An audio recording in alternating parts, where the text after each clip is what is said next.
What's going on, everybody? I'm Brad. I'm Miguel. And I'm Vengeance. And welcome back to Let's Talk Movie. This is what episode? Number 63 of our show. We are reviewing The Batman. We have seen the light, or shall we say, dark. We've seen the dark. We've seen something in the way. Oh my god. Oh, there's gonna be so many people in the gym just bumping hard to that. It's gonna be so. But it's been stuck in my head since I watched it. I've been bumping to that in the car. I listened to it like 5 times on the way home today. It's such a daunting fucking song, especially like, so isn't good. that Nirvana? Yeah, I like Nirvana. My Gen Z popped out. Do what? I said I like Nirvana anyways, though, so yeah, it works for me. So, hope you guys are doing well. Today is Tuesday, March 8th, 2022. As we said, we are talking the Batman. We will be talking spoilers. We'll kind of give our non-spoiler thoughts at the beginning of the show, but we will hop into spoilers pretty quick. And as you all know, if you don't know, this is a 3-hour movie, so there are a lot of spoilers. And a lot of plot points to talk about. So we probably will be talking spoilers more than not. I'll just go ahead and say that. And let me go ahead and get this out of the way. I loved this movie. This is possibly one of my favorite movies I've seen in the last 2 years. Like since COVID happened, I adored it, man. What about you? I can agree too. It's probably going to be one of the most influential movies out there. And that goes to say with like almost every single Batman movie there is. But this one kind of like hits a little bit different, honestly. It's definitely like a different take on Batman. Or like, I don't know. Matt Reeves definitely he definitely went for it with this Batman. I gotta say. He took a big risk with Robert Pattinson.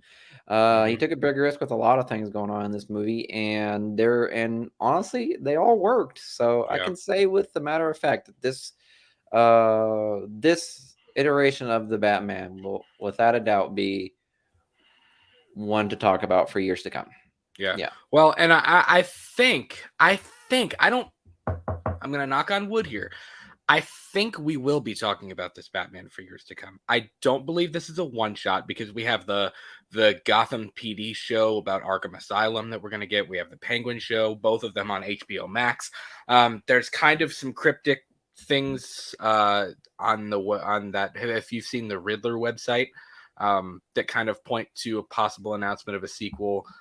There's been some tease of a sequel. I think they're going to finally stick with this Batman for a little while, and I think that he's gonna stay in his own universe, which I think is perfect. Like, this movie proved to me, I was leery going in because I was like, man, the trailers look dope. They cut some awesome trailers. The footage looked good. I was super I'll admit I was one of those people that was like, Robert Pattinson, really? But it was like the more and more I thought about it, the more and more we saw of him, I was like, okay, I'm open. I'm down for this. And then finally seeing it, like actually seeing it for real, I was like, okay, this is Batman. This is what we like. I'm not a big impulse buyer. I can't afford to be. But like we went to the mall right after. We went to the mall after, and I was like, I have to. So I went ahead and I picked up the Batman Funko Pop. So they have quite a few of them. They have 3 different. They have the 10-inch Batman. They have 2 different poses. They have Catwoman. They have Penguin, and they have the Riddler. I didn't see any of them except for they did have the Riddler when we were there. But so I had to pick up the Funko Pop while we were at the mall. So let's just kind of give our real brief non-spoiler thoughts before we hop into kind of talking about the plot and things like that. I felt like the Batman was an incredibly well-told narrative, an incredibly detailed narrative that not only managed to combine different comic book storylines, like we got the Long Halloween, we got Batman Year One, we got quite a few different bits and pieces of storylines that were really well put together. But like you said before, it was also like it was This movie felt like you ripped it out of a graphic novel. Like it literally felt like I was watching a comic book, and I loved that about it. I really felt even the way Gotham looked, the way Batman looked. I think it's probably my favorite Batman suit. I will say that. I think the Hmm. suit looked phenomenal. Um, and kind of for me, I think this was the best of every world. I think this took pieces of every single version of this character that came before it and like wrapped it all in a bow. And I feel like for me, I really, really enjoyed everything about this movie. The score was fantastic. The plot was fantastic. There was some knockout acting in this movie. Knockout acting. I loved everything about it, man. And we'll get into our rating at the end. I'm going to save that for the end. So Miguel, what about you? Like your overall thoughts of the Batman? It's kind of hard for me to say what my initial thoughts are without like possibly Without getting into spoilers. spoilers. Yeah, Yeah. but I could definitely say that again. This would probably be one of the installments of the Batman that will be talked about for years to come. Mainly because, yeah, like you said, it's basically it felt like a culmination of like all the Batmans that has been on screen when it comes to his physicality, his appearance, his demeanor, his presence among Gotham, and his skills within this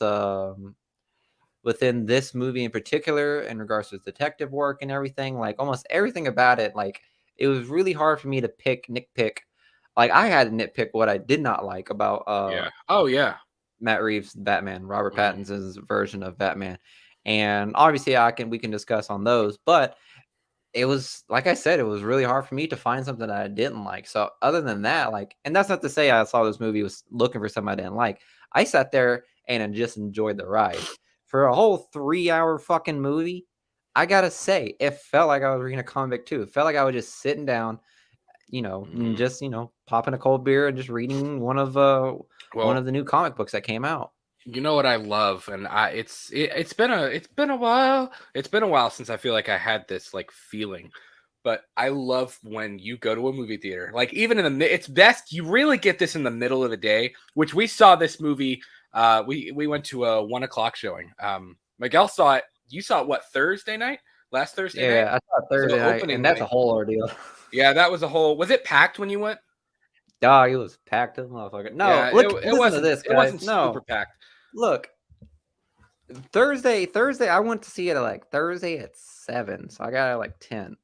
But there's something I don't like about the movies right now that kind of pisses me off, and some of you guys may disagree with me, is the whole buying a seat. Like you buy a seat, a Yeah, specific seat, and then you go down there and you find it.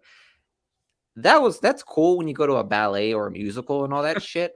But when you go to a movies, it's literally just Wild West. Just it find a really seat that you doesn't. can. It doesn't work that way though for like It fancy really, stuff. it You know. really can't work with a movie theater because I swear to God, the stupidest shit happened to me at the movie theaters. I bought my ticket, M22. That was my ticket. And I Okay. went up there and it looked dead. But so I was like, okay, cool. I'll quickly go find my seat. I don't have to get around people. But when I tell you that when I went to like the M section, I looked across to like M22. From M21 to M25, it was filled with kids. Like kids, like, like fucking 16-year-old kids. And I'm like, okay, sure, I guess. So I didn't know what to do. I'm not an asshole. I'm not the one to confront someone and be like, hey, you're in my seat, dog. So Yeah. I just picked up a seat because it was like 5 minutes before the movie started and there was nobody here. So I was like, all right, Yeah. cool. I'm just gonna choose a seat. So I picked a good seat in the very back, in the middle, and I just sat down and I was ready to enjoy my movie. Brad, when I tell you, literally at like 6:58 on the dot, the entire floodgates open. It was like Noah's story, like the flood just came through. And I was like, oh shit, here we go. So I just stayed still, stand firm, calm, and everything. People were flushing in. People were sitting right next to me. I had this like woman my age that sat next to me. I had this other like 40-year-old woman sitting next to me. I'm like, okay, I know for a fact I took someone's seat because there's no way in hell someone would pick just sit Yeah. between an empty spot right there. So I know I took someone's seat. Well, it wasn't. it wasn't super. It was probably like half full when we went. But again, we went at 1 in the afternoon. Mm-hmm. So I mean, it wasn't like it was a later showing. And the movie theater was still like when we walked out of the theater, it was starting to pick up. Like the concession lines were longer, the parking lot was more full, and there were a couple other showings too. But what I was saying before is I love that feeling when you get so invested and so into a story and into a movie that you walk out and it's like, what day is it? Who am I? What year is it? You're like, you just, it's like a fog. Like, where have I been? Like, time is like stood still for 3 hours. Like, it's strange. But I loved everything about this movie, man. It was an incredible ride. I did have to get up to pee in the middle of it, and I was pissed, but I had to. There was no getting around it. I had to go. Pussy. Well, I had to. Did you get up at all? No, I didn't. I did not want to get up. It was so awkward. Well, I remember I felt like I did it. It was in the, well, I can't really say that. It was kind of in the middle where it was like we were getting more into development. It was right, but this isn't really a spoiler. It was before the car chase. So I was like, okay, I feel like that's coming up. I'm going to go now so that I don't miss that. And I'm really glad I didn't miss that. I remember when Endgame came out, I was like, I'm not going to go. I'm not going to go. I'm not going to go. And I didn't. I stayed that whole 3 hours through Endgame as well. So let's move it. Well, before we move on to spoilers, the Haddonfield Nightmare. What is going on, fellas? Hope you were both doing great today. We are doing awesome, my man. Hope you are doing great as well. Is that, but by the way, is this the official account for the Haddonfield Nightmare? Like the fan film account? If it is, thanks for checking this out, man. Thanks for being here. That's awesome. So I'm gonna go ahead. I'm gonna throw up spoiler warning. So we're gonna move into spoilers. If you have not seen the Batman, whether you're listening now or after the fact, if you have not seen the Batman, we are going to talk spoilers tonight because, like we said, the fact that this is a 3-hour movie, you really can't talk about a whole lot without getting into spoilers, especially for this movie, because literally, when it first came out and Miguel went and saw it, he called me after and I said, what do you got? Like, don't spoil it, but tell me what you got. And I remember the very first thing you said to me is Batman is in damn near every single shot of this movie. Oh, yeah. And I was like, no, I was like, okay, so he's in a lot of the movie. Dog, he's in literally every single shot. There is no, like, I'm sure Robert Pattinson's shooting schedule was super intense because Batman or Bruce Wayne is literally in every single shot. Like, the only shots he's not in are when you get, Catwoman walking through the, the lounge, or you get like, something particular with the Riddler. It's very much his movie, and I really appreciated that. That's something that we haven't ever really gotten, even in the Dark Knight trilogy, even in the Keaton movies, Batman Forever, Batman, whatever, Batman and Robin. It's never, even if they have a big storyline, there's still plot and there's still story that is with the other characters as well. You know what I mean? We take breaks from seeing them on screen. This is literally from start to finish. It is a movie about the Batman. Mm-hmm. Yeah. And I really appreciated that. Yeah, I think that's fair to say, because if you're going into this movie expecting to see like, much of Bruce Wayne and his like, backstory or whatever, dog, let me tell you, you're not going to get that. You got like probably at least 5 minutes of that, but the entirety of this movie is all about the Batman. Well, and let's be real. In his case, it felt like a Law and Order episode, but it was mainly has to do with the Batman. Right. Yeah. Let me ask you this. I mean, I think it worked. Did we really need another Bruce Wayne Batman origin story? No, we didn't. No, and I don't we haven't had so. one in a while. So yeah, don't let it be known. Like, we haven't had, the last time we had a Batman, the last time we had to like watch Martha and all them get shot was probably I would say The Dark Knight, like Christopher Nolan's Batman. Mm-hmm. And sure, Ben Affleck's did have like, a supercut of the killing, but it wasn't like expounded on. It Right. wasn't like explained more like this is why Bruce Wayne is the Batman. No, it just said, hey, look, don't forget this happened, and that's why he is like this way. Right. So that's pretty much why. That's another thing with Matt Reeves Batman is that they didn't take time to like expound on Hmm. the on the murder of Thomas and Martha Wayne. Yeah. But that goes without saying though. But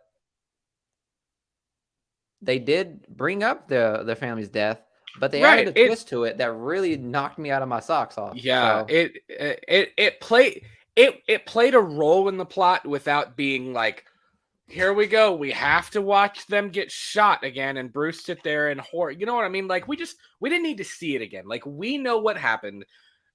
They found a way to tie it into the story, especially with the twist with Falcone and with a lot of the other villains in the plot. Him talking to Alfred, like we got the gist of what happened without having to dredge all of that up again.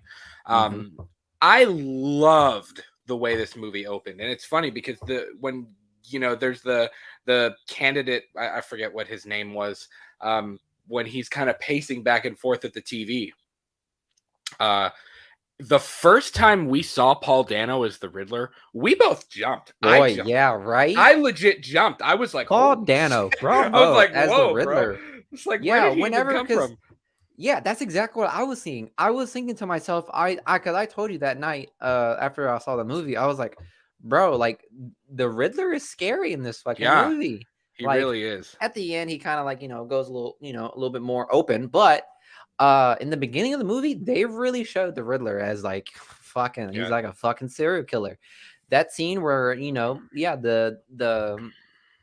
the candidate was just walking around, pacing and everything, and then all of a sudden, little flashes and whatnot, and next thing you know, you see the Riddler just like standing there, idly, cold as Well, a fucking monster. and you And I can was like, tell "Oh though, shit!"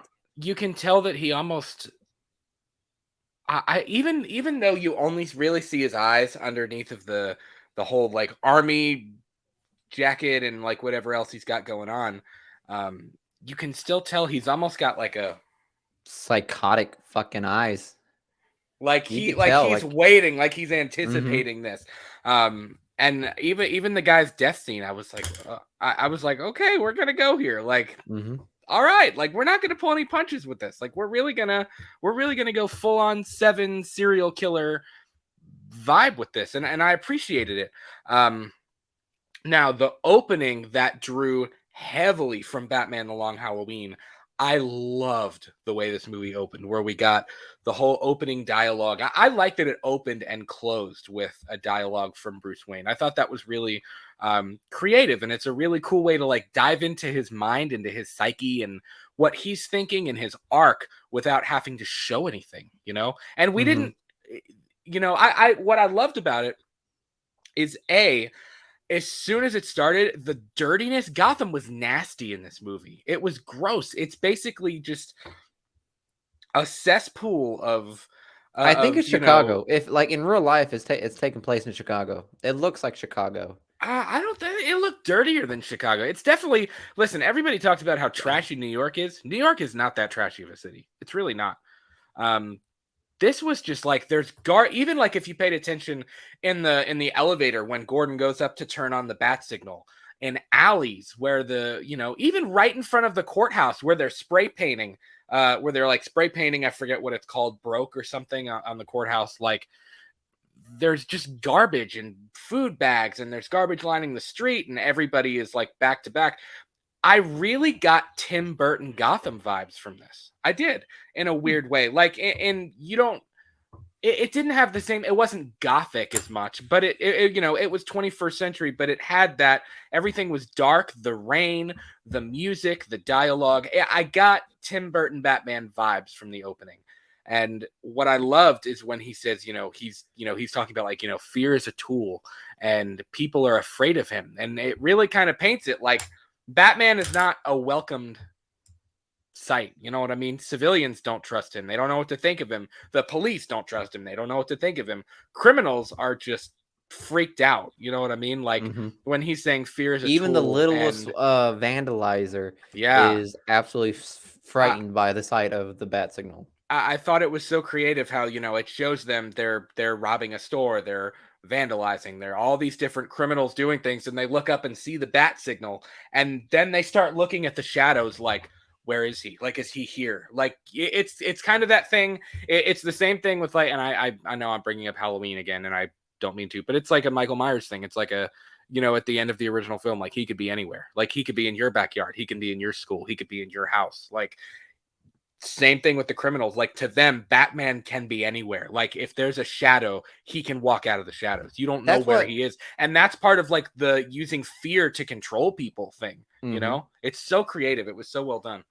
And that's something that I think that a lot of things were missed with each iteration of the Batman through time was the fact that they didn't really play into like his actual effect on like the citizens of Gotham. They primarily just tugged on the string of him being like just a hero already, Right. and he is a hero, but at the same time he is like a scary individual in Gotham. Yeah. And I never really like got that sense in like all of the Batman, except for, and now I'll say this, except for Ben Affleck, his first appearance as the Batman Yeah. was the moment where I truly felt like, okay, yeah, the Batman is definitely scary. Whenever the cops were trying to find like the trafficking ring and they find Batman just like scaling the fucking walls. Yeah, that Yeah. right there, say what you will, that was scary for the Batman. So when it came to Matt Reeves, the Batman, and Robert Pattinson's, they didn't even need to do any of that. They didn't need to make him like climbing walls or whatnot. They just set the tone. They just Right. set the settings of a dark and dreary, forgotten cesspool of a town you call Gotham, and all you did was just like make his presence known with just the bat signal. It made the Batman Yeah. much more scary, so that when you finally saw him coming out of the shadows against the quote unquote Joker gang, that made it absolutely more frightening, and Yeah. seeing the fear on everyone's eyes too. Well, and it's kind of that thing where it's like, it doesn't I liked I thought Nolan's vision of his Dark Knight trilogy was pretty realistic. This takes realism to a whole new level. Like he doesn't need to fly. He doesn't need, he did jump off of buildings a few times. He did he did do some pretty crazy things, but like compared to what Nolan did, compared to what Keaton did, especially compared to some of the Batman Returns, Batman and Robin, Batman Forever, that got kind of fantastical. You know what I mean? Yeah. Um, but like it's not fear of like, holy crap, he's like this superhero, super being. This was just like, the criminals are afraid because and you see this when he first walks out at the Joker gang when they're beating up on the guy, when he just like walks out of the shadows, which was such a good moment. The sound was really good in this movie too, because you actually hear like the Mm-hmm. Mm-hmm. as you see like his shadow like emerge from the darkness. But it like for the criminals, Batman is scary in this film because it's like, okay, no, he's not a big superhero who can do all these crazy, fantastic things. But if Batman gets a hold of you in this movie, he's going to break your jaw and give you a concussion, and you'll probably be on life support for at least a month. Like, that's just kind of like, you know what I mean? Like, Yeah, the yeah. first guy that the first guy that he beats up, it's like, bro, is he alive? like, holy crap, he punched him for like 40 seconds, just like nonstop, just like, I mean, he just dropped him. Mm-hmm. Um, that was a crazy scene, man. That was what a way to introduce a character, Yeah, I can agree with that wholeheartedly. This is probably like I can say this is definitely going to be one of my favorite uh comic book entrance. Oh yeah. It's definitely going to be one of my favorite comic book entrants in a movie Yeah. because like you said, when you hear the footsteps and whatnot, it's just like the Texas Chainsaw Massacre. Whenever like Sally was like trying to find Leatherface, and all you hear was, and then he pops out of nowhere.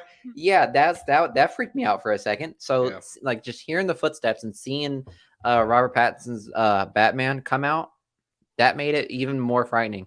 I can tell that like he did a really good job at really hitting the note on the fear that Batman has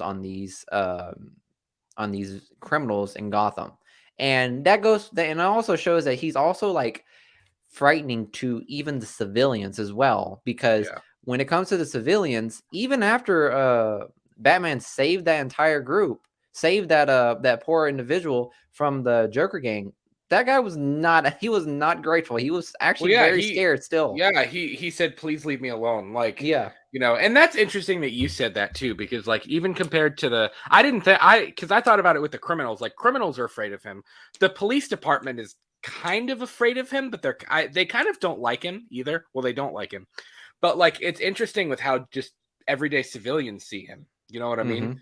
And I think that's what made the ending so significant when he lights the torch and he Mhm. reaches his hand in, and they're kind of like they don't want to take his hand, and he just stands there like, I'll wait, like it's okay, I'll wait, That's like fine. I'll I'll wait till wait. you're ready. It's a 3-hour Like, movie. I can well, wait. well, he's like, I think it's like, I'll wait till you're ready. Like it's okay, Mhm. I'm not gonna hurt you. Like I want to help you.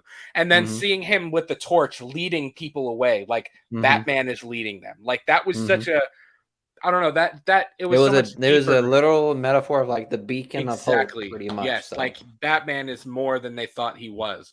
Um, but it like even Citizens though, like he was afraid of him. And even looking back to the Nolan trilogy, it was different. Like we saw at the beginning of The Dark Knight, we saw that criminals were afraid of him.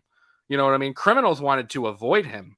Mhm. But we even had the whole thing where like the guy, that when the Joker when the Joker's got the video, this is how crazy Batman's made Gotham. That whole video or whatever, when he's like killing the guy, uh, and he starts stabbing him, to then the beginning of the movie when there's the scarecrow thing with when the dogs bite him and the dog like the teeth pierce the suit, Yeah.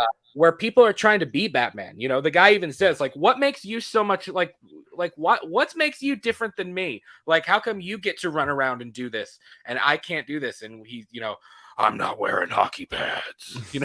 That whole scene. Yeah. But like people weren't necessarily afraid of Batman in the Nolan trilogy. You know, Mhm. everybody is kind of afraid of him in this movie, which I really, really liked. You know, I Yeah. I I thought it was different. What did you think of Bruce Wayne? I'm actually very glad that we didn't really see much of Bruce Wayne. I'm actually very impressed with how they did Bruce Wayne in this one, because they definitely made him a different character. This is a very vastly different Bruce Wayne than a lot of us, whether you're a comic book reader or just a movie going experiencing. It's a very different take on Bruce Wayne, because as you can see throughout the movie, he's in the beginning of the movie, he's just vengeance. Like, this guy is not Right. Batman. He is just absolute vengeance. And Well, the they conversation even that he call had him with, Vengeance. huh? Like they call him Vengeance. Like a few Yeah. people call him Vengeance. Yeah. So Bruce Wayne is Batman in this movie. He is not, he does like, Bruce Wayne is just a mask that he puts on. It's the same Yes. line that Yes. Bruce Wayne did and Christopher Nolan, his mask is Bruce Wayne and he's actually Batman. No, Robert Pattinson's Bruce Wayne is the Batman. He does not want to take part in this whole billionaire playboy philanthropy thing. He just wants The to, Tony Stark, yeah, billionaire playboy what are they? Billionaire playboy philanthropist. yeah. So he does not want to play with any of that bullshit. He just wants to fuck people's lives up Yeah. at from 10 p.m. to 6 a.m. and every single night. Yeah. That's just Well, his goal. see, I've seen a lot of people, and I think what you just hit the nail on the head. Like, this is not the Bruce Wayne that people are used to. Holy crap! Keep seeing this naked women spam thing. Like, get out! Stop! I've blocked it like 3 times. Oh, Whatever. Anyways, whatever. Uh, it's what happens when you do things live. I think you hit the nail on the head. Like, this is a much different Bruce Wayne than we've ever gotten before. mm-hmm. And I've seen a lot of people that are like, Robert, we're going to save it for our ranking, which, by the way, Saturday, we are ranking all of the live action versions of the Batman on our 64th episode. That'll be a good time. But he's so much of a different Bruce Wayne than we've ever seen before. But I think that's why people have said Robert Pattinson may be the best Batman, but he's the worst Bruce Wayne. And I disagree with that. I actually think that he was a really good realistic Bruce Wayne. You also have to remember this is a younger version of him Mhm. than we've ever gotten before. Usually Bruce Wayne is older. You know what I mean? Christian Bale was already older. Michael Keaton was already older. Val Kilmer was older. George Clooney was older. These were all versions of the character that were in their late 30s, their late 30s, early 40s, when they kind of became Batman and when we're seeing their story unfold. This is a Batman that's in his mid to late 20s, you know? Yeah. And he's still, even at the beginning of the movie when he says to Alfred, I don't care what happens to me. And Alfred's like, yeah, that's what scares me. Like you don't like he doesn't care if he lives or dies. Like you said, he wants to be Batman. He just puts on the face of being Bruce Wayne because he has to be. You know what I mean? Mhm. He really wants to be Batman. He really wants to be somebody that's making a difference. And I think that's why it's so important at the beginning when he says like, I don't know if even like what I'm doing is even making a difference, but I have to try, you know. Yeah, yeah. Um I love how in the beginning of the movie, he already understands that what he's doing is a lost cause. right.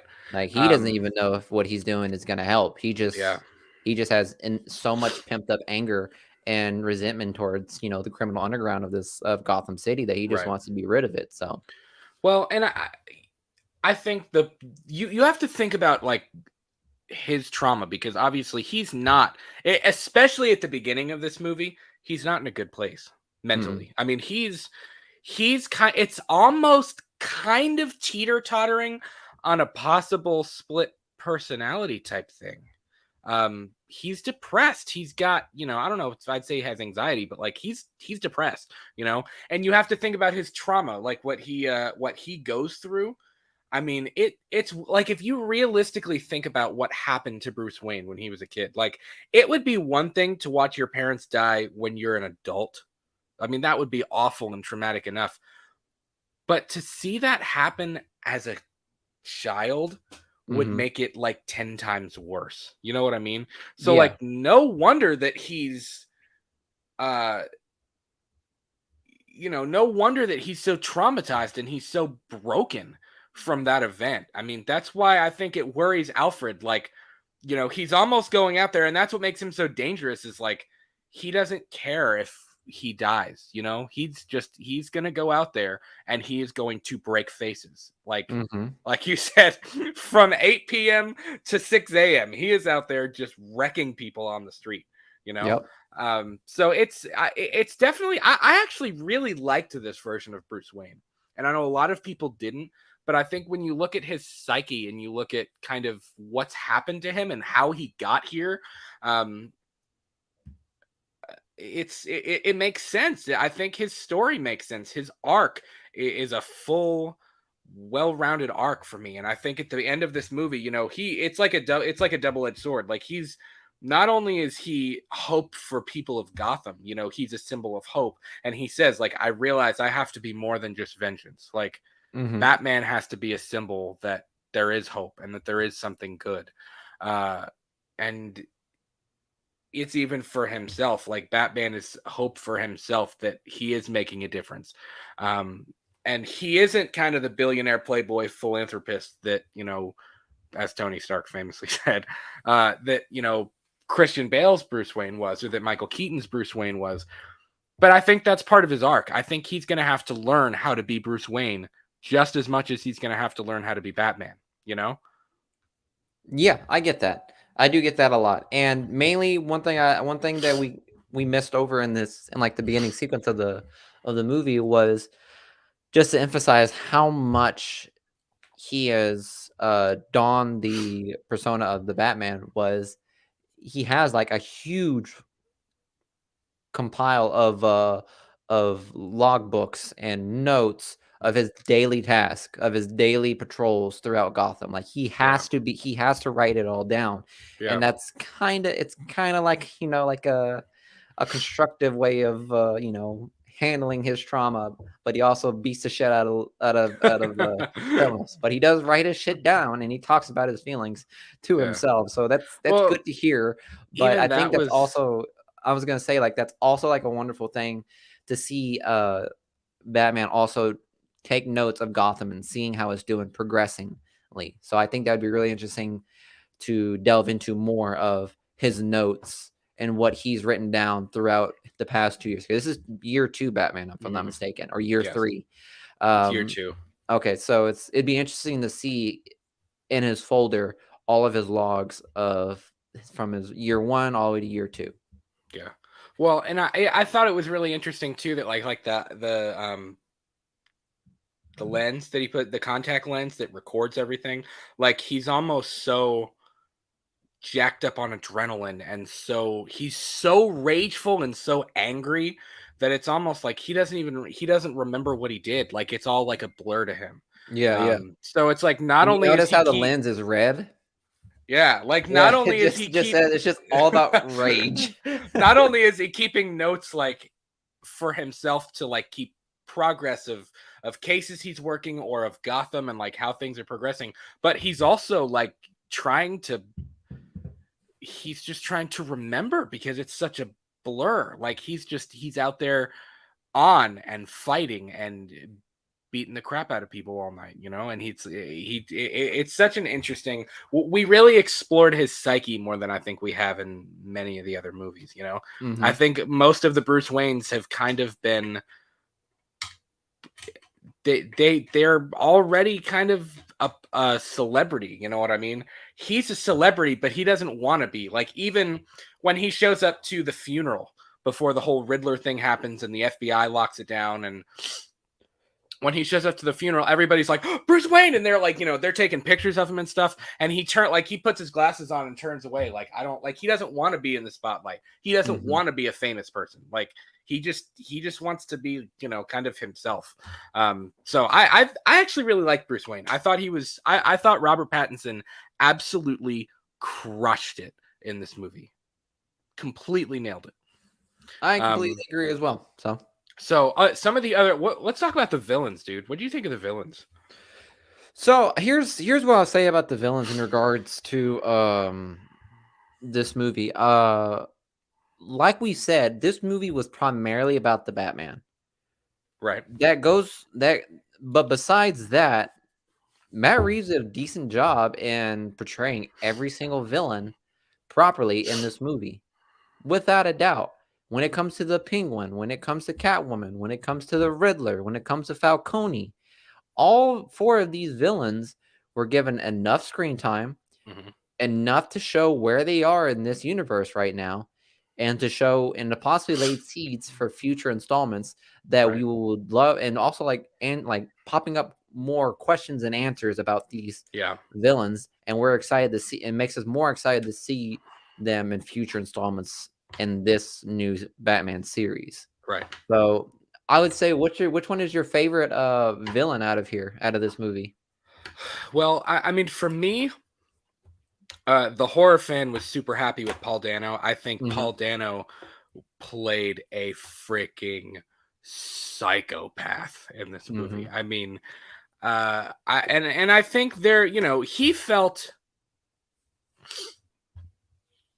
He he felt felt just as more unhinged as. unhinged Hmm. than Penguin and Falcone did. I think, you know, Penguin, I think, was kind of because I mean Matt Reeves even said like this Penguin that we got in the film he's still not like I think the Penguin series on HBO Max is going to show how he got up to the point of the Batman, and I think Matt Reeves has even said like this Penguin that we got in the movie he's still not the Penguin as we know him from the comic books yet. You know what I mean? He's still got time to grow, and he's still got to grow into that character.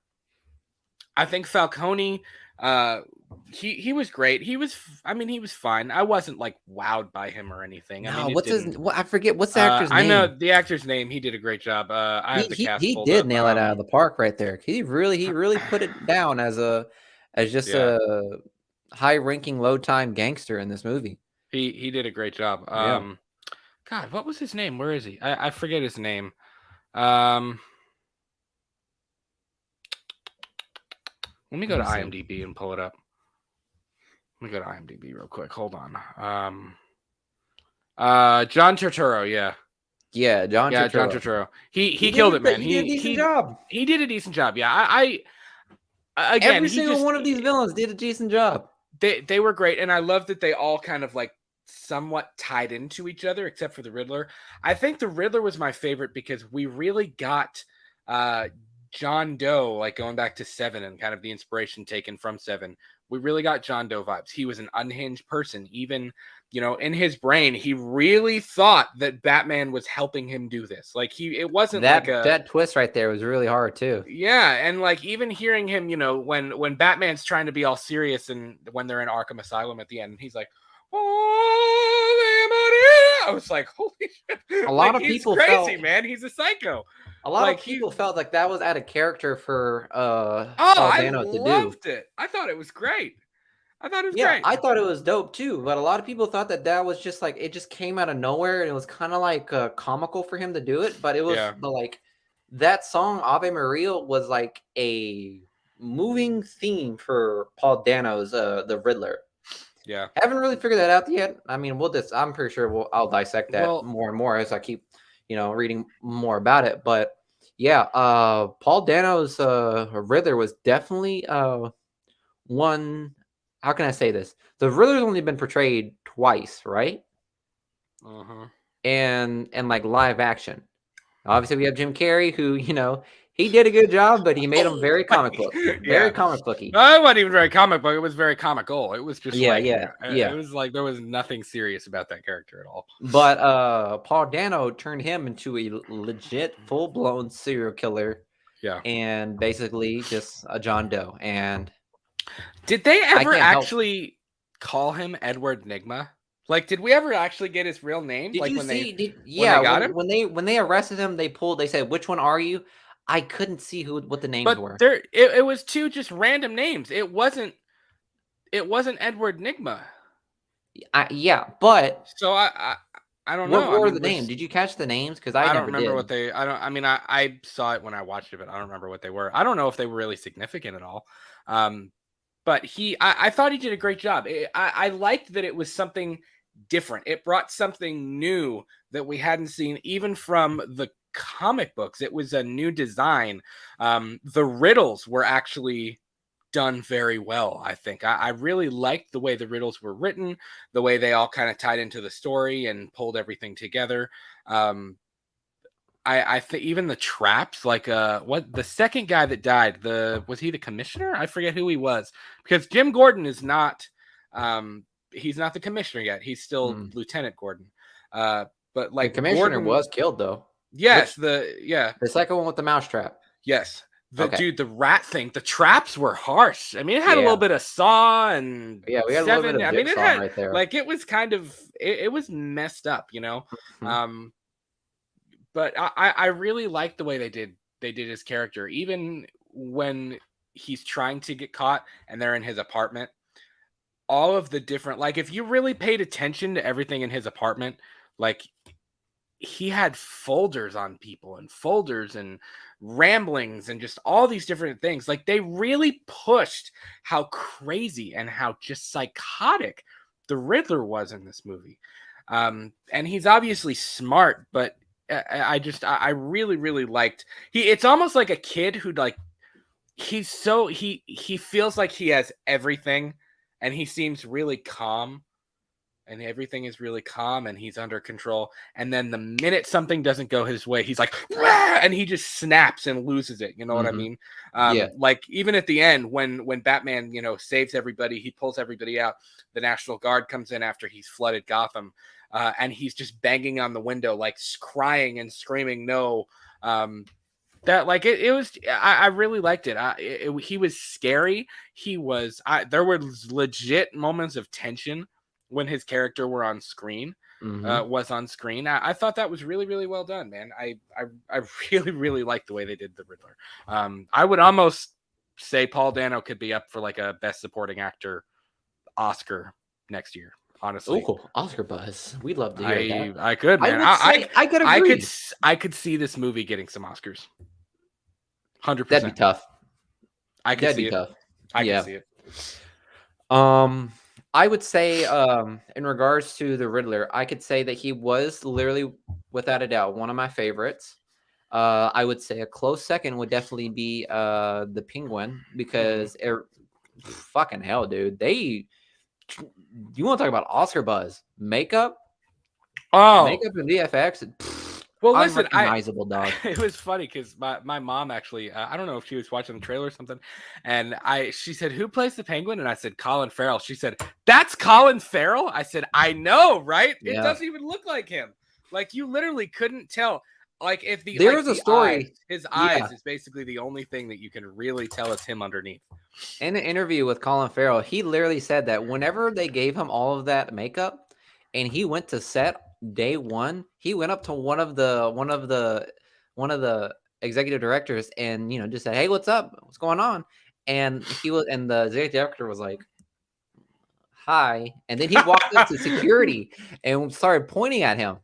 And when so Colin Farrell was thinking he was about to get kicked out because they didn't know who this guy That's was. funny. So and then the He looked security guard way was like, different. yeah. So the executive director came up to him again and he was like, "Colin?" And he was like, "Yeah, it's me." Yeah. So that That's was pretty cool, man. That's literally funny. night and day. You could not tell who that man was. Because I remember when I first saw this trailer, I asked you, I was like, who is played by the Penguin? Because I didn't really know who it was either. When you told me, I was like, bro, that does not look like him whatsoever. I did not recognize him. I thought it was like some new, like low budget actor that they just cast out of nowhere. And I said, okay, well, he's doing a good job. But then when I found out it was Colin Farrell, I was like, fucking hell, this guy's gonna get a lot of buzz for the makeup that he went through. That man completely changed his look for this, but I liked it. I thought he had a good look. I even really liked Catwoman in this movie, and I'm not gonna lie, when I saw how much they were pushing the Catwoman thing, I was like, oh boy, here we go again. Like the Brad was done with the Catwoman same storyline. exact Catwoman storyline we've had like 18 times already. But I liked it. I thought she was honestly, I think, the best Catwoman there's been. I actually liked her. Now, they didn't push the cat thing like a lot. Like Michelle She got Pfeiffer. sidelined hard in this movie. She was a good, what do you mean? She got sidelined hard. Like, yeah, there was like, yeah, her story was talked about, but like it was almost as if it was like a side quest in this entire movie, I could say. Well, I was fine with her story. I just meant like the cat thing. Like Michelle Pfeiffer was super like meow. You know what I mean? And like you had Michelle Pfeiffer who literally acted like a cat. And then you had Anne Hathaway who literally had nothing to do with cats. And I felt like she was a nice in between. Like it was like she kind of had a little bit of catness to her. She talked about cats. She had all the cats. But it was like it wasn't like too far on either side. I liked her more story. like a spy. Yeah, she was kind of more like a spy. What did you think of the Falcone like daughter twist thing? I didn't see that one right there. either. Yeah, I was like, dude, whoa. this movie's got so many twists. Really? That's why I said it was so hard to like talk about this movie without spoiling it because there's Yeah. so many twists in this movie.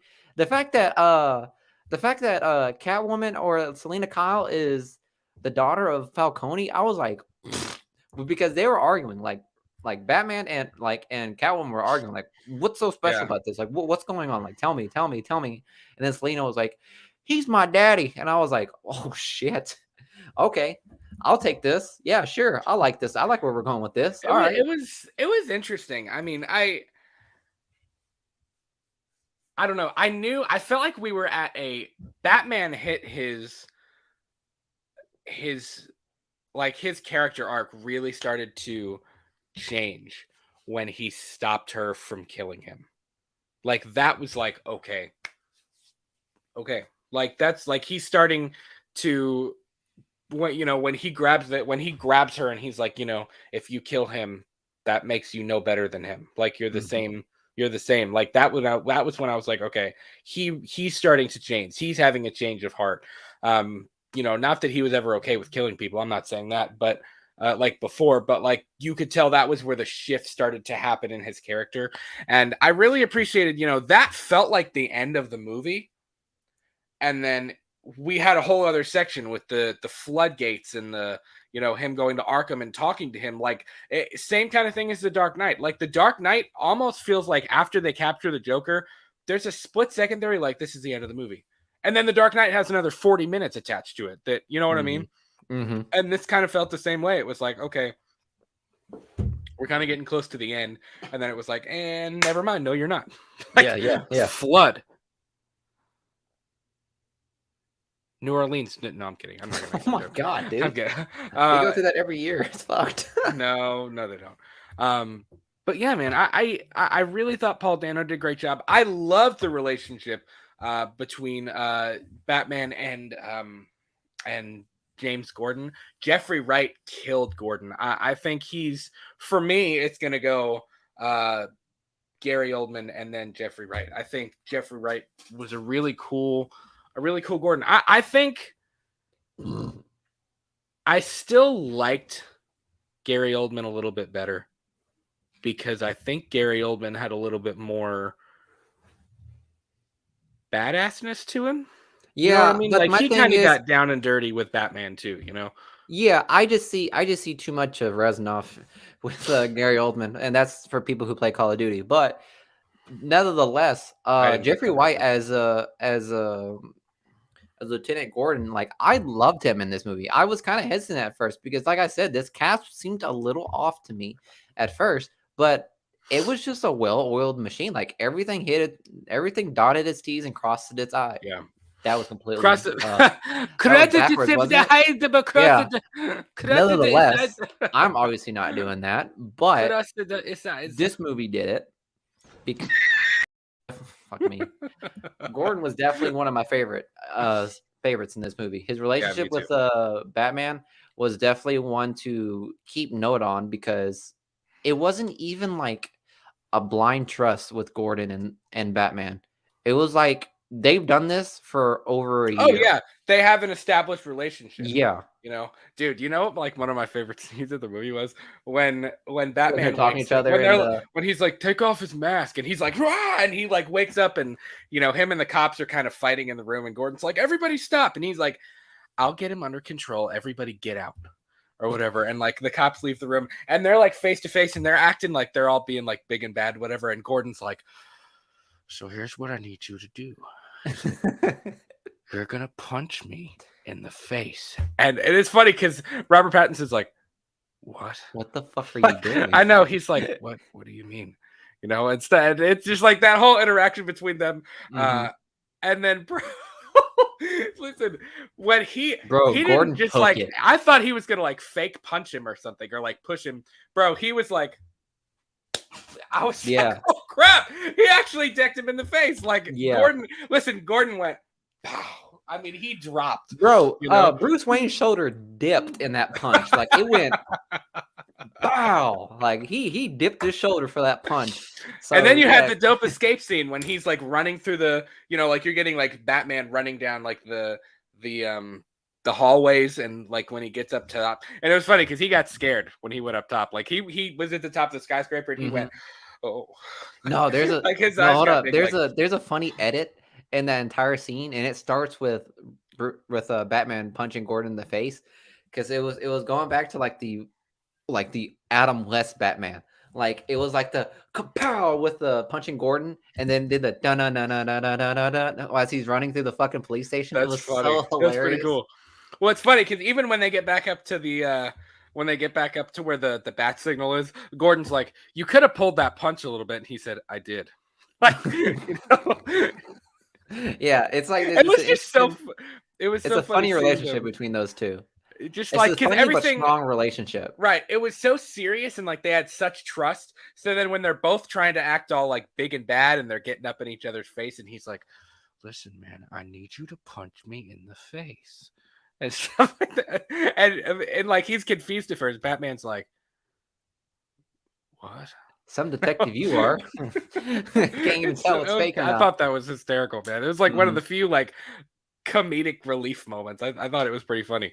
Mhm. Um, I also really what do you think of the iceberg lounge thing? Because the iceberg lounge is a pretty important spot in it's like in the Arkham games, in the comic books. That's like a lot of stuff goes down there, especially stuff with the Penguin.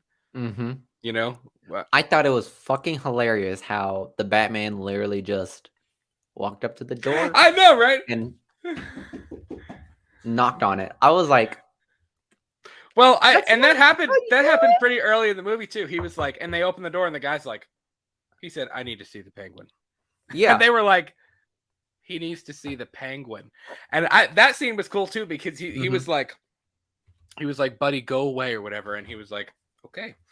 And he just like went for it, and he just started like stacking bodies, and it's funny because there's people like no. Did you notice nobody stopped dancing? Like Nobody stopped dancing. They just kept going. everybody was drinking and dancing and having a good time, and meanwhile Batman's like breaking people's teeth, like, and they're just like fighting him and shooting guns. It wasn't until they started shooting guns that people actually got scared and like ran away, you know. Mhm. Um, But and it, you notice how the Penguin isn't particularly scared of the no, Batman, no, he's and I really like not. that. He almost kind of thinks he's a joke. You know what Mhm. I mean? Like when he taps him on the shoulder and he goes to like he's about to like shoot him with the batarang thing, and he's like, "Whoa, brother, take it easy. What are you doing?" And like he's sitting there talking to him, and he's like, "Boy, you're really everything that they say you are." Like, and he's kind of like he tests him a little bit. You know what I mean? Mhm. Yeah. Um, I'm gonna really love this relationship yeah, that the Penguin is gonna have with the Batman in this one because it's very much like a he's my inside scoop on like what's going on in this world. right, Pretty much. And yeah, I'm gonna catch you. I'm gonna stop you and all of these things that you do, like drug busts and all these other things. yeah. But I think something's gonna happen in this and future installments where the Penguin just becomes unhinged, even more unhinged. Because right now he's just like a low level gangster that's that's kind of not really of an Well, informant for the Batman. But I'm pretty sure something's gonna happen to the Penguin that's gonna cause him to go more unhinged towards the Batman, do want to you kill him. think? Do you think we're gonna actually get like a comic book accurate Penguin where he's heavier and he's like legit like a penguin kind of or is it going to stay more kind of in this realism? He's just kind of like a mob boss type deal, you He's know. gonna stay as like a mob boss, but he's definitely gonna take over the Falcone spot of it because obviously you saw in the Yes, ending of the movie, I think that Penguin's was just very staring off into the significant. sunset like, bro, all of this is mine now. There Yeah, is a I think power that was vacuum in Gotham, and it's mine for the taking. very significant. And I really got like a I got an Arkham the game that kept coming to mind was Arkham City. That was Mhm. what kept coming to mind. Like the way that, that's like if you've played the Arkham games, I haven't played them all. I didn't play Arkham Knight, and I think there's one more too. Um, like I didn't play all of them, but Arkham City was a really good game. Like probably one of the better video games I've ever played. Mhm. And the way the villains were written, like obviously the Joker is kind of the main villain towards the end, but there's also Hugo Strange. There's a lot of different villains, and the way they kind of overlap and tie into each other, you get this vibe that like there's so much going on in the crime world in Gotham, and Gotham City is it alive all and working in this movie. yes, and It's like they not all like like the it. villains know who each other are. You know what I Mhm. mean? Everything Yes. overlaps. Like what the Penguin does, changes what Victor Zsasz does, and what Victor Zsasz does is changing what Deadshot does. And I mean, it's just like it matters. Mhm. So I didn't mean to interrupt you. What were you saying? What were you No, saying? that's exactly what I was that's pretty much what you were saying. Like Gotham City is alive and well or not well in this movie. Like this is like you said, this is probably one of our best iterations of Gotham City and that we've seen in a long time because there's actually life going around in this movie. It isn't Yeah, like low time criminals just running around. Like no, there's crime bosses and evil villains running around this town and causing havoc for a lot of people in Gotham City. right. So it makes Gotham City seem much more like a lost cause instead of like the town can fix itself, whatnot. The town or the people of Gotham, like that. It's not necessarily about the people of Gotham. It's primarily Yeah. about like it made Gotham seem like it's not worth saving, and that's something Right. Selena has continuously tried to tell Batman throughout this entire movie. Like, bro, just leave. There's nothing here. Right. It's a dead waste. Well, and that's kind of the thing, even at the end of the film. I think that was part of what, he's already made up his mind. Like when the whole arc with the kid, which is something we haven't even talked about either, like seeing the kid at the funeral and seeing him at the beginning of the movie when his dad is killed, saving him and being the one to put him in the helicopter with, the National Guard and send him up. And, that shot of him like staring up at the kid, like Bruce has already made up his mind that even if he knows Gotham is not worth saving, he's He's gonna still gonna die with it. try because, like, yes, Even though yes, this is a sinking ship, he's going down with the ship. yes, because And the flood is perfect metaphor for it. right, Gotham is his home. Gotham is Yeah. a piece of him, and she has no ties to Gotham anymore. She can leave it behind, and she says, come with me. Like we could, we like. I thought it was very fitting. It's the thing that tore their relationship apart. You know what I mean? It's the Mhm. fact that he's like you said, even if Gotham is dying, I'm gonna die with it. Like I'm gonna go Yes. down trying to save it. Mhm. And I think that's so important. I think that's what made his character so important. Um, even throughout the movie. It's I almost like mean, a fool's journey, like, there's, like, almost yeah, everything he does is not gonna yeah, help, but yeah, he wants to continue to try. for sure. Um, Another thing I really like, kind of talking about Gotham and like the fact that it's dying and the corruption of it and things like that. You briefly touched on the plot twist with Bruce's parents and kind of when we really get a glimpse at like the corruption and the Mhm. history of Gotham. Mhm. Dude, that plot twist. I Yeah, thought I wanted to talk to you about that, like, because I told you there was a plot twist in regards to Bruce Wayne's history that, like, really, like, it took a turn. Yeah. yeah, it when you called me that night, is that the one with Thomas Yeah. Wayne that you were talking about? Yeah. Well, I thought honestly, I was kind of shocked that they didn't make it something more than it was.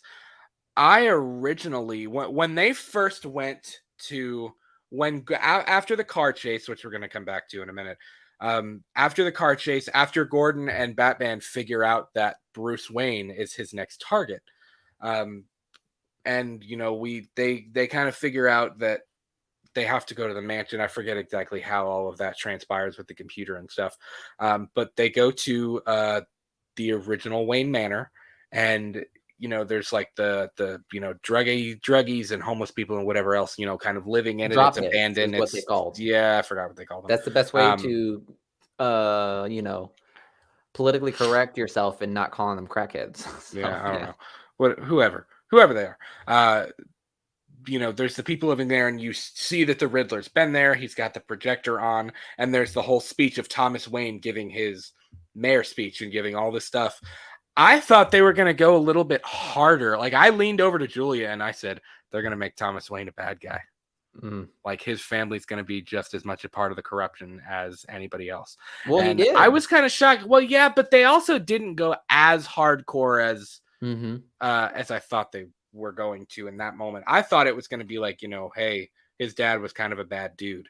But I mean, it really wasn't. It was more about his family. He was just trying to protect his wife. He didn't want anybody to die. He didn't really want Falcone to kill somebody. He trusted the wrong person. Like that could happen Mhm. to anybody. That could happen to you or me. You know what I mean? Mhm. Yeah. Um, and I don't know. I thought they were. Do you think they should have went harder? Like, do you think they should have made Thomas Wayne just as corrupt as a guy as some of the other people? No, I think it definitely, I think, Thomas Wayne's history in this movie definitely helps solidify where Bruce Wayne wants to be in this movie because obviously Batman, or Bruce Wayne, he donned the Batman crusade because he, he watched his dad or his parents get killed who were idolized people who wanted to fix his city. So he Right. was dead set on it, and he was so bitter with the world because Gotham didn't want the criminal underground couldn't handle the Wayne family to help fix his town. Yeah. So he decided to go on this vengeful killing spree to like destroy all of the criminal underground. So whenever the twist happened, for a brief moment, Batman was very conflicted because his family ended up becoming the thing that he absolutely hated in Yeah. Gotham, which was probably without a doubt one of the most conflicting things that he went through in that short span of the movie, which is why you had that serious conversation with Alfred and Bruce Wayne. Like I love that scene. I thought the relationship was gonna like break down afterwards, but obviously, Yeah. Alfred being, Alfred was able to properly explain this fucking situation. Well, I'm glad that whole situation went in the way it did because I really did think that it was going to be hardcore. Thomas Wayne was a bad dude. Mhm. Um, and I I loved kind of sorry. because there was still like you're fine. There was still like a whole third of the movie left after Mhm. the mansion scene when he realized that when Bruce had realized about the whole Thomas Wayne thing and the fact that he hired somebody uh to kill the whistleblower or whatever. But I felt like when I first saw that scene and I leaned over to Julia and I said they're going to make his parents out to be bad people. I thought, okay, his character arc is going to him wanting to be better and not be vengeance but be hope is going to come from my dad was one of the people that I'm trying to stop. I can't become that. I have to try to be something better. But Mhm. of course it went in a little bit of a different direction than that, but I was okay with that. Like we got the Alfred scene. I loved that scene. I thought Mhm. that was a really great scene. Um, yeah, It was I'm I mean, okay with the way that went. Alfred pretty much was there to challenge Bruce Wayne's current state of mind because he was very vengeful. Like he was even more angry with this world because he was under the assumption that even his family was corrupt in this brigade. Like because even Hmm. the Wayne Foundation was corrupt and whatnot. It was used as a Right. funnel channel for all the criminal underground, Yeah. and he couldn't handle or bear the fact that his family was one of the main contributors to the rise of crime and organized crime in Gotham City. So when he confronted Alfred with that theory or that revelation, obviously Alfred, knowing much more of the history of the Wayne family, he was able to help enlighten him or clear the vision that Bruce Wayne had when Falcone spoke with Bruce Wayne. Because when Bruce Wayne went to Falcone, he was an absolute wreck. Like he was down on his luck. He did not know what he wanted to do, if he even wanted to be Batman anymore. Like is Batman just as corrupt as the criminal underground that they have Yeah. here because of his history with the Wayne Foundation? So Right. when that conversation happened with Alfred was able to at least show him that like that famous Loki quote, everyone people that are bad are like people that are bad are not always bad. People that are good are not always good. Like Right. some phrase like that. So like there's Yeah. always some like shadow in your being, and we all have that to some degree. But Right. it depends on what you do with it and how you confront it and make it useful towards something well constructive. Yeah. So I think that was really a really good conversation that Alfred had Hmm. with Bruce Wayne because Alfred definitely helped Bruce Wayne steer himself to a much more productive state of mind than let me just destroy everything, including myself, because this entire town is absolutely done. Like at that Right. moment when Bruce Wayne found out about like Thomas Wayne and Martha Wayne and that whole shebang, I'm sure his entire theory or motive or motivation was destroyed at that moment. That's why Yeah. he went to the Iceberg Lounge as Bruce Wayne because he was officially saying like, That kind of shocked the "Hey, hell out of me. yeah, When that was he pretty when he much knocked on the door and it was just him, I was like, "Uh-oh." yeah, that was Bruce Wayne for a moment accepting the fact that the Wayne family is just as corrupt. So Yeah. why should not, I should have no problem going down there by myself and talking to Falcone." Right. Which wow, I should have known like something like that was going to happen because in the funeral scene, at the whole Wake thing, Falcone talked about how Thomas Wayne, operated him, Hmm. you know, in their house on the kitchen table while Bruce Yeah, Wayne was standing up there. when that first happened, I was kind of like, There's some really? connection going on here. I Yeah. was like, okay, that's a little strange, but we're gonna move on. Let me tell you this. Well, you were talking about twists. I didn't expect the Alfred twist. I thought. Did you think Alfred was gonna die for like 2 seconds?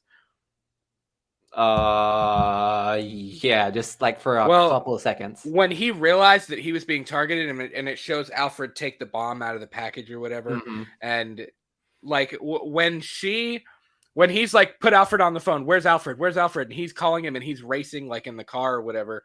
I And the love that. woman, I when he love that says something twist. really bad is about to happen, and she says, Mr. Wayne, it already did.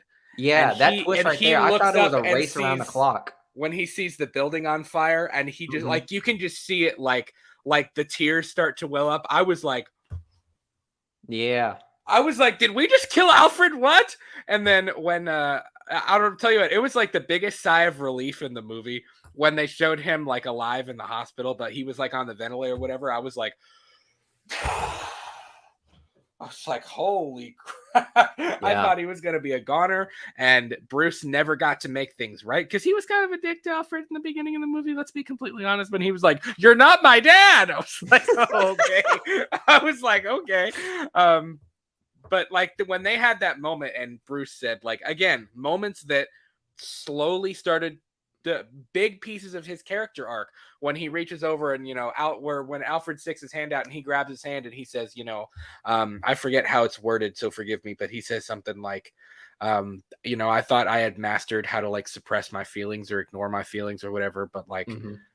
you can never get over the idea of being, or the fear of losing somebody you love. You know what I mean? So like Yeah. that was like a cool, like, he does love Alfred. Like Alfred is his family. You know what I mean? I think Alfred, whether he wants to admit it or not, because I think that's part of his trauma. That's part of um kind of his Bruce Wayne's mental state, like just shutting everybody out. He Hmm. doesn't have anybody. He doesn't have any Hmm. family, but that was kind of accepting, like, you know what, Alfred is my family. Like, you know what I mean? Like him and Alfred love each other. And then even when he looked up and saw the The the bat bat signal. signal, yeah, and the two of them kind of looked at each other like, because that's even been a common theme, like even with Michael Caine. He doesn't really want him to be Batman. You know what I mean? Like he'll help him, but he doesn't like it. He's Hmm. afraid for him. Hmm. So that was a really cool scene. I Did you like him as Alfred? Michael Caine's still my favorite Alfred. Michael Caine's the best Alfred in Yeah, my Andy Serkis eyes. definitely. He definitely. I didn't see enough of him Yeah, being Alfred. yeah.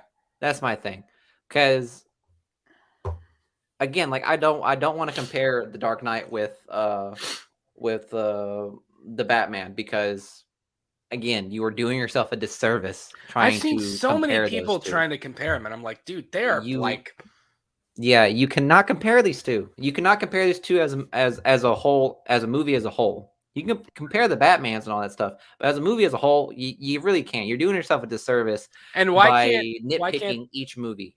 why can't they both be amazing? You know what I mean? Like, why Yeah, can't the Batman be an incredible noir detective horror film, and why can't the Dark Knight be, the epic another one of thriller yeah. that it is? You know what I mean? I Hmm. mean, it's just like and I never even noticed this. Mike and Jay were talking about this on We Watched the Movie. Uh, do you realize the Dark Knight's really a mob movie? It kind Yeah, of is. Like it it legit definitely kind of it's is. pretty much about the villains I in the never Dark thought about Knight. it. The I never Dark thought Knight about it that way series before. is about the villains, 100%.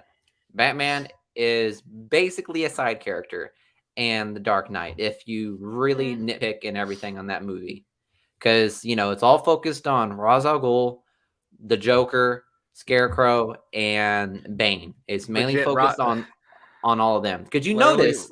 Ra's al Ghul is like a third of that trilogy. Like he's Yeah, like an entire piece of that trilogy. he pretty much is. And he comes back in Dark Knight Rises. So, Mhm. yeah, think of it like this.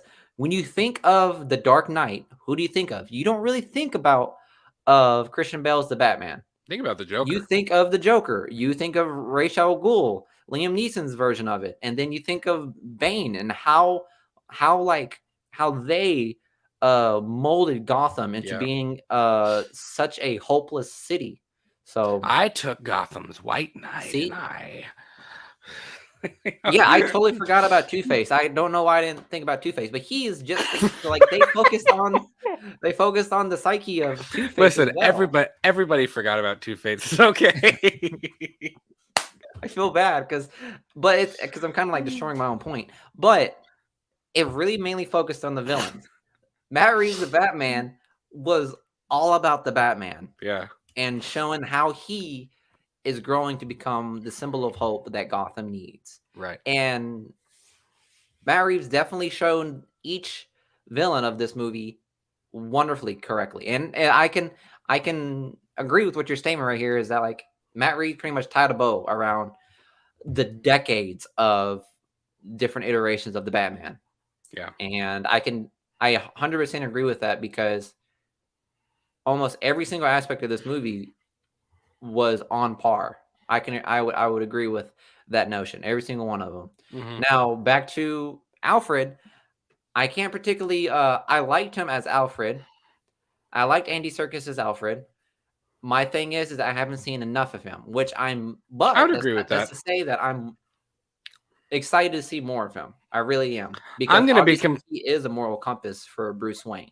I'm gonna be completely honest. When I heard that Andy Serkis was cast as Alfred, I was kind of like, okay, Mm-hmm. like whatever. I'm not like hype about it, but I'm not like upset about it. But I liked it. I think it worked for this version of the character. I think the fact that Bruce is still young and kind of in his mid-20s, like it makes sense that Alfred's not 70. Mm-hmm. It would be kind of strange if Alfred was that old. There was something else I was going to say. Oh, you kind of talking about Bruce Wayne and thinking about the Dark Knight. Another thing that I didn't bring up that I really appreciated about this version of Batman was the lack of changing his voice. It was just his normal voice. You know what I mean? Mm-hmm. It wasn't where's the That's where trigger. that's Christian Bale just changing. That's what I mean. Like every single Batman has a significant point that changed the Batman and what people think of him. It's not what Because Adam West pretty much made it, like the older like 60s cartoon of, Batman. And then you had Michael Holy Keaton. smokes, Robin. Yeah, like you had Michael Keaton bring back the gothic eerie look of the Batman, and then you had Christian Bale who made it the more because you notice how I skipped all the other ones. But but Christian Bale brought the other more ones. ground to earth, but also introduced the voice to emphasize the fear that he can bring upon the criminals. And then you also have Ben Affleck, who is, I will say, the most comic accurate Batman that we have had. And Yeah. but he wasn't utilized well. We could say that. He was the best attempt at a comic book accurate Batman. And then now you have Matt Reeves, Robert Pattinson's Batman, where it's pretty much a culmination of every single one of them. I want to say something about Batfleck, but I also don't know if I should save it for the next show for the ranking. Yeah, we'll just wait on it Because because I'm not a Batfleck fan. I think people will be shocked when they realize how low on my list Ben Affleck's Batman is. I'm pretty sure I could tell how far down it for you. It's just not my there's just I don't know what it is. I don't know if it's the way I think the way he was utilized was part of it, but like I don't know.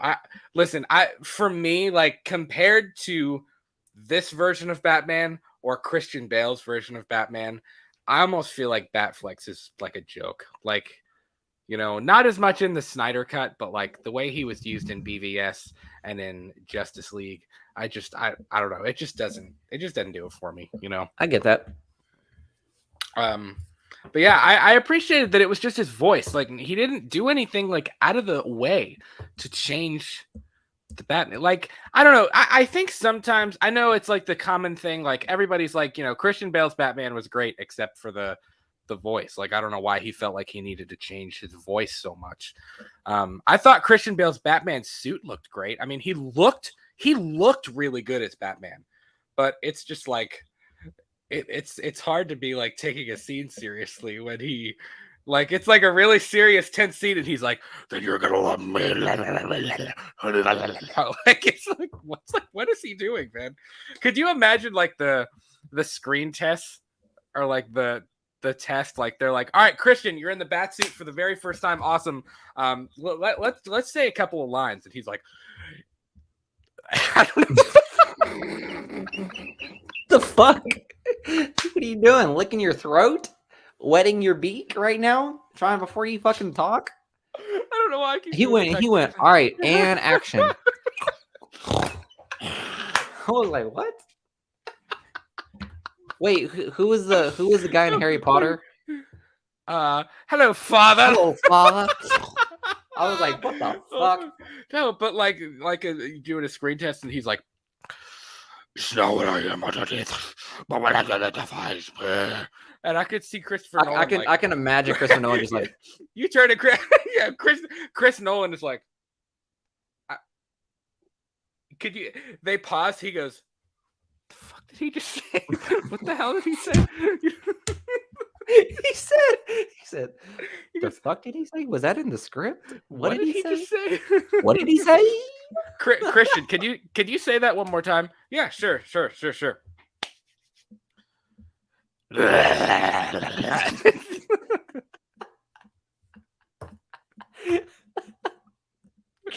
you're gonna love me. It's hurting my voice. I can't do that anymore. I don't know how he did that for the entire trilogy of doing probably a whole lot of Ricola and a lot of honey tea, because golly, my throat would be that was torn apart if that was the case. Oh, that's so funny. But moving funny. on. Have you ever noticed Michael Keaton's Batman looks like listen, like if you go back to what's his name? The OG Adam West? Adam West. I don't know why I couldn't think of his name. If you go to Adam West, he's very like. And then Michael Keaton's Batman just looks disgusted. And then Christian Bale's is just like he's just like pure anger the entire time. Yeah. That was funny. But I would say that, do you think... I'm sorry. Do you think... How do we come back? I don't even remember what we were talking about. If we were talking about Robert Pattinson's voice, like, do you think he's going to end up with a voice changer, or do you think he's going to stick with his normal? I hope he doesn't end up with a voice changer. I think it was fine. I think it was fine for him to just be like his normal voice. You know what I mean? Mm-hmm. I don't think we don't need what's up. We don't need any of that going on. Like I just want his normal voice. You know? Yeah. Because his presence is already scary enough. Like you gotta be honest. Like his presence is already scary, because you know how, I don't know. We're comparing The Dark Knight with this movie, and I don't want to. But moving on. Well, we're kind of poking fun at that. Yeah. You know what I mean. But I want to hold off all of that for the rankings, obviously. But like going back to like the movie, I would say that with Robert Pattinson's The Batman, I know a lot of people were worried with how, with like, you know, twinkle body over here, twinkle toes, and how he was going to portray as the Batman. And there was obviously reports of him intentionally not wanting to work out, not wanting to change his physicality and whatnot. Like he just wants to play as a Batman. A lot of people were concerned with how he would look. It worked though. It worked perfectly. Like even in the scenes where it was just Bruce Wayne trying to figure out this puzzle that the Riddler has been throwing around, like you could definitely, even when Bruce Wayne is like being Bruce Wayne, you could see Batman in him. Mm-hmm. Like he still has that Batman mentality. Well, like even when he's Bruce Wayne, he is Batman. I think you hit the nail on the head before when you said like he is Batman, but he has to put the mask he's putting on is not the Batman cowl. It's Bruce Wayne. You know, he doesn't know how to be Bruce Wayne. He knows how to be Batman. He knows how to go out there and break people's necks all night. But like he doesn't know how to be when like when Alfred says, they're here to talk about whatever, like whatever Wayne It was like Enterprises thing. taxes or And something like yeah, that. like Yeah. something like, businessy. And Bruce is like, what? Like, I don't know what to, like, he was like, what do I say to them? And Alfred's like, I don't know. It's your company. Like, you know what I mean? Like, you're the boss. Like, you're in charge. I don't know what you say to them. Bro, yeah, you notice how nothing Like about Wayne Enterprises is talked about. he doesn't care about any of that. And I Mhm. think that's why I say I feel like that's going to be, and we already talked about Bruce, but like that's going to be part of his arc moving forward in this Batman franchise is he how do I say it? He has to accept Him no, look. learning to be like not only like yes, it's year 2 Batman. Which he's still trying to learn how to be Batman. He's still Mhm. trying to, even in the scene when he's putting on his shirt from behind. I'm sure all the ladies love that shot. When he's all scarred up and you can see like wounds and he's bandaged. I mean, like he's been injured before. He's got scars. Like you can Mhm. tell that he is taken some damage in the 2 years since he started to be Batman. And he's learned from that. Like he had the opening in the suit for the adrenaline. He's got different armor. There's obviously some kind of, I mean, bro, he was taking bullets in this movie. Like Yeah. legit, he was taking bullets. And I saw a few people notice like on Twitter that they were shooting at the cowl. The cowl has got to have some kind of armor like underneath of it. You Yeah. know, it Yeah. has to because there were bullets hitting the cowl. And if you really slow it down. Yeah, So but I wanted to talk more about like Bruce Wayne's arc throughout the rest of this franchise if they are to continue. Um I am I am excited to see more of the Batman, but this movie made me more excited to see Bruce Wayne and how he grows throughout these, I guess, trilogy or whatever. I don't know what Matt Reeves has gotten planned, but it's going to be interesting to see Bruce Wayne grow because not only is he fighting corruption, but now he has to don the Bruce Wayne mask to right. fix the Wayne legacy because it's tattered. In the beginning of the Hmm. movie, it was just Wayne Enterprise, and it's like it's just a well-known business. But now it's just as corrupt as Gotham Hmm. City Police Department. Any other company out there is just as corrupt. The main symbol of hope of Wayne Enterprises, the i.e. the foundation, knowing that it is now a funnel for the corruptions of the underground world, Yeah, Bruce Wayne now has to don the mask of Bruce Wayne and try to fix that as well and make that a symbol of hope, just as the for sure. Batman is starting to grow into it. And I am just as excited to see that as I am to see Batman grow more as the detective he is. Yeah, So I'm I completely yeah. agree with everything you just said. One thing that we didn't really get to yet was kind of the conclusion after of the third act of this movie. After the Riddler is captured, and we kind of get his identity, and we get the face reveal, not only in the diner but in Arkham Asylum when Batman is kind of having the when they're kind of having the conversation and whatever else is going Were on. you a little disappointed when you found out the Riddler was just a Twitch streamer?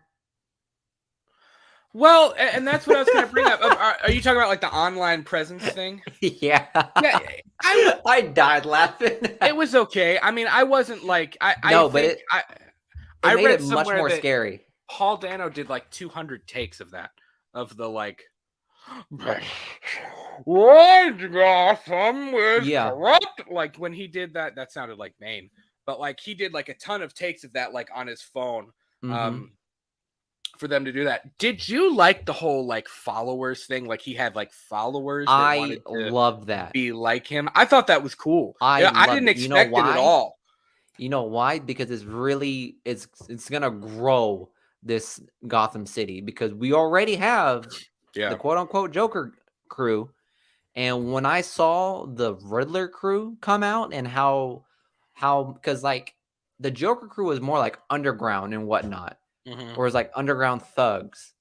Um Penguin's crew was more like, and Falcone's crew was like organized They're crime and all that stuff. mafia. Yeah, and the Riddler was the new tech age online, like communicating with each other through messages and coming together like a fucking LARPing crew. Like they all came together and none of them knew that they were gonna come.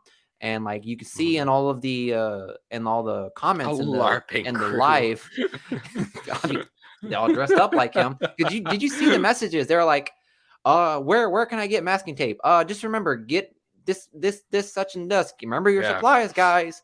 So Yeah. it was like, and then when it came down to the final like a symbol of the Riddler crew and how they all kind of like came together without knowing where each other were, and they all had that like that nod, like, yes, this is happening, and we're about to fucking wreck this entire Yeah. fucking auditorium.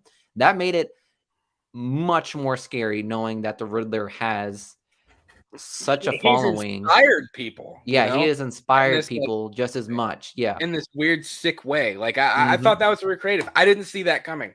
You know, I thought obviously he's got an online presence. Like I think when they're in the apartment with Batman, like Gordon even says he's got 500 followers or whatever or something Mm-hmm. on whatever on his social media and stuff. I thought the fight scene was really really cool. The whole the flood thing. When the flood thing happened, I actually thought to myself, "Wow, the stakes are actually real in this. I thought Like he was gonna lose. there are real stakes Mm-hmm. in what's happening. Like people are dying. Like people, like it was showing cars getting washed away, and all of the flood water. And I was like, man, this is kind of crazy. Like even at the end of the movie, I was like, we've never had the National Guard called in at the end of a Batman movie. Like that's never happened. You know Yeah, what I yeah. mean? Even I in thought like this the movie was closest. end at the. I thought it was gonna end at a cliffhanger, like with the flood. I was like, "Fuck!" The Batman lost. Yeah. Like I don't know what to tell you, Well, dog. if Like you he lost. remember, we kind of speculated on that like way, like months and months and Mm-hmm. months ago before the movie came out. We were like, don't be surprised if Batman loses at the end of this because this is this is the beginning of his story. B, this is going to be, of course, we didn't know it was year 2. We were like, probably a year 1 Mm-hmm. Batman. I mean, for many reasons, it was like he's probably going to lose. And he didn't. I really did enjoy the way this ended. I thought it made perfect sense for this character. Um, I just loved the whole when he lights the flare and he like him leading people, that shot of Batman holding the flare and the water and there's people behind him is just that's so special, and that's something that we've never gotten. I don't think Batman has ever gotten in any of the films. I don't remember Batman ever getting a following like that, like becoming a symbol of hope for people. You know what I mean? Bro, Christian Bale got a fucking statue. Well, that's true. But that was at the end of it too, though. You know what I mean? This is the beginning of his story.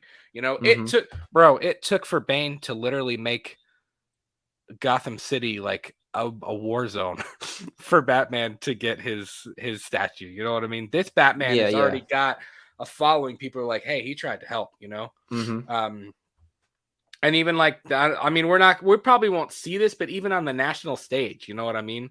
I mean, I'm sure these National Guard guys helping people out when they saw him were like, who the heck is this? Like, what, who is this guy? Mm-hmm. Who's this guy and what he's gonna do? So yeah, I thought it was a really cool ending. The whole speech about inspiring hope. Honestly, I think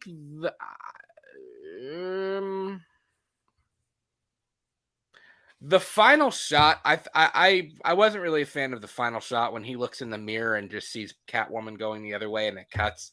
I was like, I think there's a cooler way to end it. But overall, man, this was an incredible. I hate to compare it to the DCEU, and I don't mean this as a DCEU trashing session, but like part of me was like, okay, y'all can do it. You can make a good dark comic book movie like Warner Brothers. You can do it. Good job. Like finally you figured out how like the perfect balance. This doesn't need a DC universe. I mean, it needs to be in its own universe with just Batman characters. I don't want this to be to join any. I don't want to see Superman in 5 years. I don't want to see none of that stuff. Just keep it. This feels like the Arkham games. Like I said, it's like the best of all the worlds. I mean, it's got the the gothness and the darkness of the Tim Burton films. It's got the realism of the Nolan trilogy. I mean, there's just it feels good, man. I really like the new direction that this is going. A whole lot. Yeah, I'll agree with that too. I am of the opinion that this should not be connected with anything. I think Batman's niche and the cinematic world it should be its own thing. Should be its own Do you think story that? Do you think this should still build a universe in itself, though? in itself. Yeah. I don't think it should be connected to the DCEU at all because the DCEU is too grand for this Batman. Too This grand. Batman is huh? This Batman is too grand for the DCEU. Yes.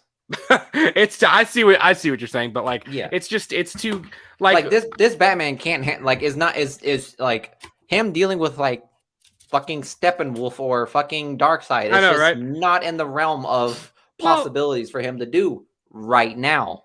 and it's like this is so good it would taint this if it was a part of Yep. the DCU. Like Absolutely. the DCU is just forever stained in my book. Like I just don't. I honestly I wish they would just trash it, like completely trash the DCEU and start Well, over. I Like won't they, say that quite yet because I'm gonna there's go still ahead and plenty say of that. stuff to, I fix have and no build. desire. So, Even Black Adam, I'm like, okay. Aquaman, mhm. okay. The Flash is gonna be interesting, but knowing what they're gonna do with the Flash, I'm like, okay. You know what I mean? I just have no excitement for you. I don't know. The DCU has completely ruined me. So your ranking, Miguel. What is your ranking of the bat? Or do you want me to say mine first? I will say mine first. It's definitely like a 9.7 for me. Whew. Yeah. So Miguel is a 9.7. Very close.